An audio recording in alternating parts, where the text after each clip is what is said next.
Okay, so the very beginning of this episode, we talked about how we're going to break down. Well, I did all the research for this, but Michael will be here still. He does well Moral with support. yeah, exactly. Otherwise, I'm just talking to a blank space. But we're going to break down how I think if you look at the numbers, you can make argument that cross country is the most competitive sport in the NCAA. Now, for starters, I want to say I don't think that other sports aren't competitive. I think there could be a case made that like the top end of other sports, like let's say football or basketball, is more competitive than running, which that would be hard to Well, what quantify. about those other sports we talked about beforehand, before we start recording? The ones that aren't competitive? I'm just Oh yeah, kidding. yeah. I'm just kidding. Jesus, give me a heart attack. Anyway, good one, good one. You got me there. But anyway, I think if you look at this analytically and you look at the big numbers and the way that cross country is ran as a sport, it kind of has the biggest pool of people it's pulling from. So therefore, I think you could say it is the most competitive overall, because the way we're defining it is competitive just means the most amount of people vying for one spot. And in cross country, I feel like that sport has the most people going for one spot. It's not Mhm. broken up. So we'll get into it.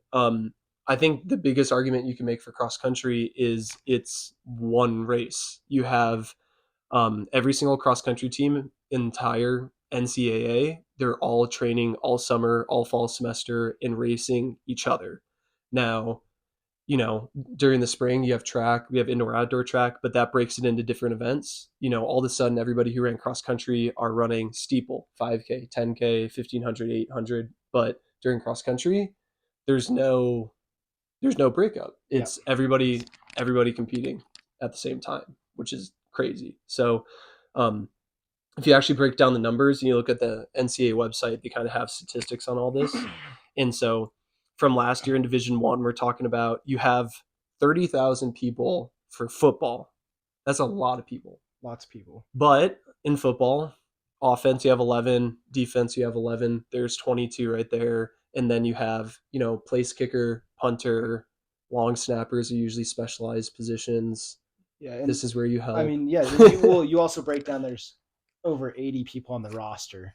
Yeah, It's multiple people per position. Some people yeah, don't get in, yeah, just like cross exactly. country. Yeah, But at this second half of your team that might not be traveling yeah, isn't 40 people. It's just yeah, 7. yeah, exactly. And so that 30,000 will be conservative and Mm-hmm. just say 22 positions. That still breaks it down to a little over 1,000 per position. Now in NCAA Division One cross country, you have 5,000 participants, but the difference is, like we talked about, one race, all 5,000 competing in, they're not all racing together at the same time, but essentially all competing against each other for the same position. Yeah. So that's my biggest claim to making sorry, that's my biggest argument to making this claim about cross country being the most competitive is that's the biggest number I saw across any of the sports. Yeah, and I think the one thing that really sticks out to me about, it's one race. You have to Yeah. show up on that day.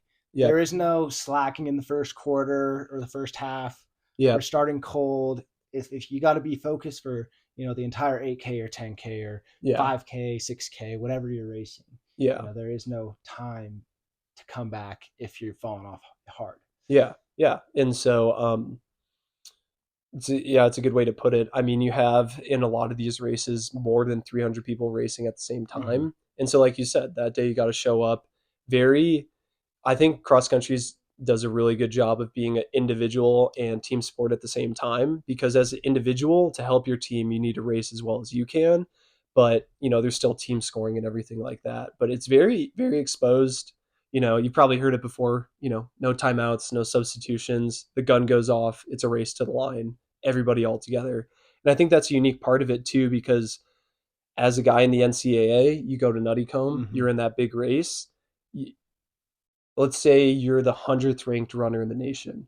You get a chance to race the top people in the country, the 1 through 10 guys, but also the guys ranked 150 to 200, Yep. they get their chance to beat you at the same time. So it's not Exactly. like I think you look more at a team sport like football or basketball. You're an underdog school that gets to play a ranked team. And if you lose, you lost to a ranked team. Hmm. But let's say you have a really bad day in cross country that gets highlighted by maybe having a slower time, people beating you who normally don't beat Hmm. you. I feel like you're exposed a lot more. Yeah. And I think another part that adds into this competitiveness is cross country is very objective. Yeah. You know, there's other sports like making into March Madness or making the college football playoff that's Yeah. very, you know, Committee, committee oriented subjective, who and you played, uh-huh. schedules, things like that. And the good thing that cross country does is it takes the entire season into account Yeah. and the day that you have to compete. So Yep. it's all taken into account at the same time, which Yeah. is very unique for the NCAA. Yeah. Yeah. Definitely. That's a good point. I didn't have that written down. So good on Michael. Yeah, too much college football this weekend. Yeah. Yeah. Yeah. There you go. But going off of that, I feel like something else to talk about is, we're calling it the most competitive because you have a large pool that you're selecting from, something that cross country has, like a lot of other sports, the NCAA, but I think it's worth Hmm. mentioning is it's an international sport. And on top of that, not only is it international sport, but I feel like it's a very easy sport to get into, if that makes sense. The Yeah. threshold to get into running is very low. You need a pair of shoes, Yeah. you can go for a run. And so what that does is your pool for people you can pick from goes from, okay, who grew up around a tennis court, was able to play tennis, a bunch of Hmm. people who played tennis and, joined a club, or like kind of golf's in that same category, who grew up around golf and was able to get Yeah. into golf. That's not as much as who can just literally go for a run. Yeah. And so you open up that pool. And, international sport, I know football in the US is extremely competitive, but I think if we're just looking at this analytically with numbers, Yeah. you can't deny that international sport has more prowess. Yeah. Especially if they're the percentages for how many NCAA football players aren't from the US would be very, very small. And other Yeah. sports like basketball, maybe a couple more. Yeah. But with cross country, there's teams that have no Americans. Yeah. Yeah, there Or, is. and a lot of teams that could be half or half or, Yeah. you know. And so moving along with that, you might say, okay, international sport, but they're going to recruit based off XYZ. But the thing with cross country, and this leans into track, but I feel like it's fair to say, because when you get recruited to run in the NCAA distance, you're running cross country and track, is it's very easy to get recruited. And so I think that makes it more competitive because it's times, it's Yeah. marks. A coach can literally, kid across the pond in England wants to come to the US, she could look at his mile times, his, 5K time, and be like, yep, he could be on the team. Just like that. Yeah. Obviously, getting into the schools, things like that, a little bit more layers to it. But I feel like on the sports stance, it's super easy to, be exposed. Like we said, no hiding. And so that recruiting element makes it harder because basketball, there's stats, football, there's stats, but there's an element of it. Size is a huge thing Yeah. that kind of knocks out people that maybe could have made a difference but don't get a chance. But cross country running, size doesn't matter. If you Yeah. got the times to back it up. I know personally when I went through, soccer recruiting and stuff like Yeah. that, it's like, oh, you can score 20 goals a season, but you're only 5'8", 5'9", Yeah. weigh 130 pounds. I'm built like a distance runner. Yeah. Why wouldn't we go for this guy who's 6'2" and gets his head on the ball a bit more Yeah. to play in your position? Yeah. And it's totally valid concern, but Yeah. in cross country, you don't have to worry about that. I mean, we've had guys who are 6'6" running cross country, and Yeah. guys who are 5'8" like me. Yeah. So I feel like cross country does a really good job of just pulling in the biggest pool that you could probably select from out of any of these sports, as well as once you get to the NCAA, keeping that pool huge across Hmm. 5,000 people. I mean, on the women's side, it's bigger. I think it's closer to 7,000. And they don't have football as their most participated sport, but I think it's softball or volleyball.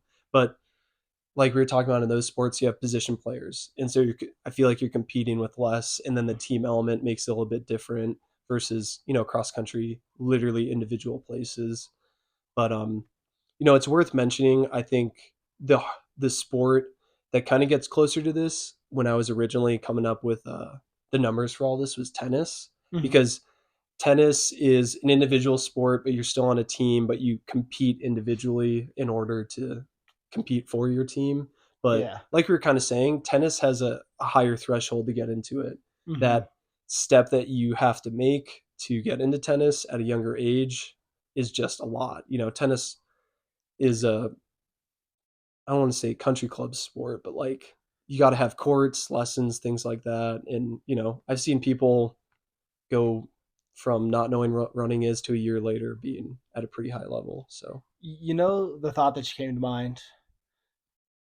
Do you know how much it would make everyone in other sports, maybe more football, basketball, how mad it'd make them if their team, say cross country, the top two teams are racing, and the team who finished 30th, their one runner is ahead of your fifth, can affect the race. yeah. Could you imagine how mad it would make Alabama and Georgia fans if Yeah. the worst team in D1 football Yeah. had a slight effect on the winner or the outcome? Yeah.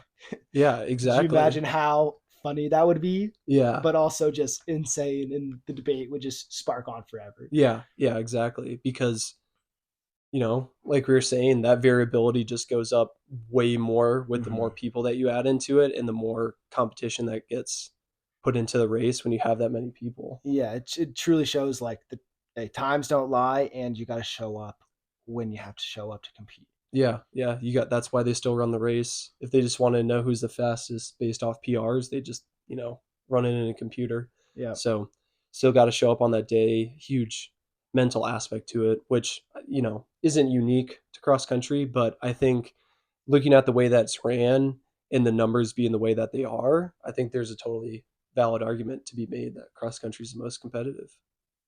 yeah. I think that our argument's pretty bulletproof here, and if I don't know if I if say anybody wants to that. come at us, Oh, our comment sections are always open. yeah, If you want to argue unfortunately. back, which we are always welcome to debate, embrace debate, right? Yeah.